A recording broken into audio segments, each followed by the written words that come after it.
Assalamualaikum warahmatullahi wabarakatuh.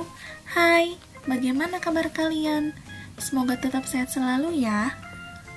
Pada kali ini kita akan belajar mengenai tema 8, yaitu daerah tempat tinggalku, dengan mata pelajaran Bahasa Indonesia. Materi yang akan kita pelajari hari ini mengenai teks fiksi. Simak materinya dengan baik ya. Karena, seperti biasa, di akhir video nanti akan ada beberapa tugas yang perlu kalian kerjakan. Pertama-tama, kita pelajari apa itu teks fiksi. Ada yang tahu apa teks fiksi? Teks fiksi merupakan sebuah karya sastra yang bersifat imajinasi atau hayalan dari penulis dan bukan kejadian yang sebenarnya. Artinya, teks ini hanya mengandung unsur imajinasi dari penulis tersebut. Ciri-ciri teks fiksi adalah yang pertama yaitu sifatnya rekaan atau imajinasi dari pengarang, tidak mengambil dari kejadian yang sebenarnya. Ciri yang kedua yaitu dalam fiksi terdapat kebenaran yang relatif atau tidak mutlak. Artinya kebenarannya masih dipertanyakan. Ketiga, umumnya fiksi menggunakan bahasa yang bersifat konotatif atau bukan makna sebenarnya. Keempat, karya fiksi tidak memiliki sistematika penulisan yang baku. Artinya kita bebas menulis sesuai dengan imajinasi kita sendiri. Keempat, umumnya karya fiksi menyasar emosi atau perasaan pembaca, bukan logika.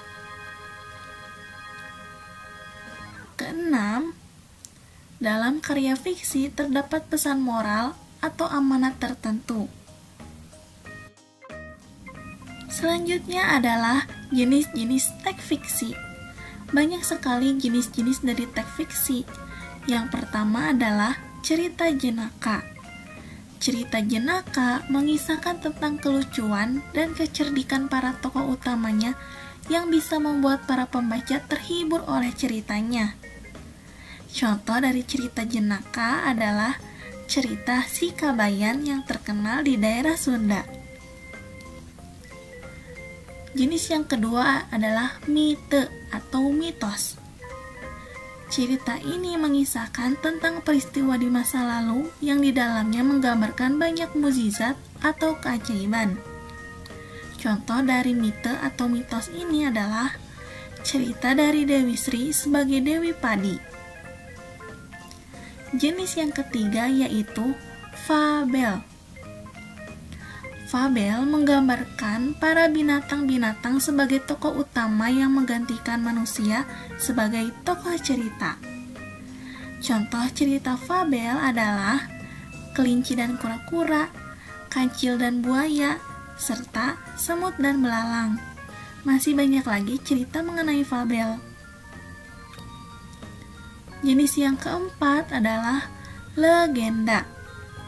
Legenda merupakan cerita fiksi tentang masa lalu yang memiliki gambaran akan orang-orang sakti, tapi tidak dianggap suci seperti mitos. Contoh dari legenda adalah Roro Jonggrang, Tangkuban Perahu, Asal-usul Candi Prambanan, dan masih banyak lagi.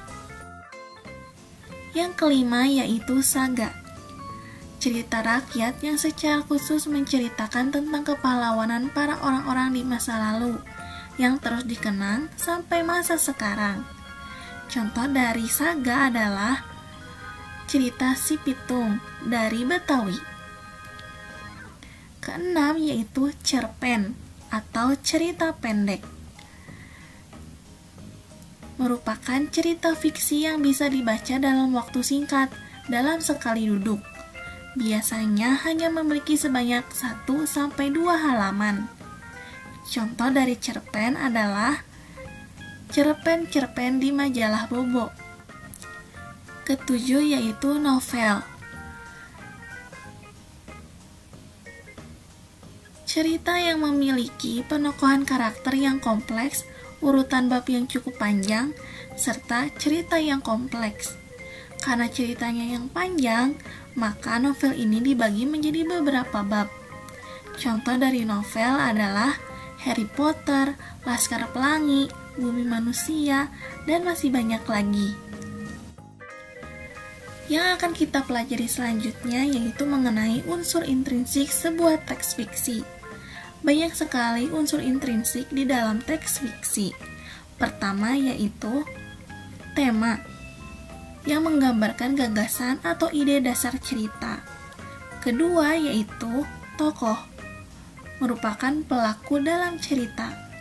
Ketiga, penokohan. Penokohan artinya adalah karakter atau sifat yang dibawakan tokoh dalam cerita teks fiksi. Keempat, alur, yaitu urutan kejadian cerita. Kelima, latar. Latar ini di mana terdapat tempat, waktu, dan suasana terjadinya peristiwa-peristiwa yang diceritakan di dalam teks fiksi. Keenam adalah amanat.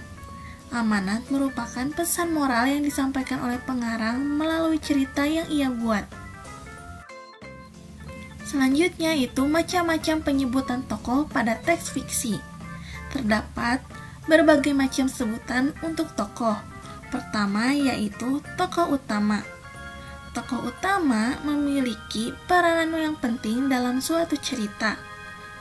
Kedua yaitu tokoh tambahan. Tokoh tambahan memiliki peranan pendukung untuk menghidupkan cerita. Ketiga yaitu tokoh protagonis. Tokoh ini merupakan tokoh yang memiliki watak atau sifat baik hati, sehingga disenangi dan dikagumi pembaca. Sedangkan sebaliknya, yaitu tokoh antagonis, di mana tokoh ini merupakan tokoh yang tidak disenangi pembaca, karena perannya tidak sesuai dengan didambakan pembaca atau memiliki sifat yang jahat. Tiba saatnya pada pemberian tugas. Kerjakanlah tugas-tugas berikut dengan teliti. Kalian bisa meminta bantuan kepada orang tua ataupun saudara kalian dalam mengerjakan tugas tersebut. Semoga materi yang disampaikan pada hari ini dapat bermanfaat bagi kalian semua.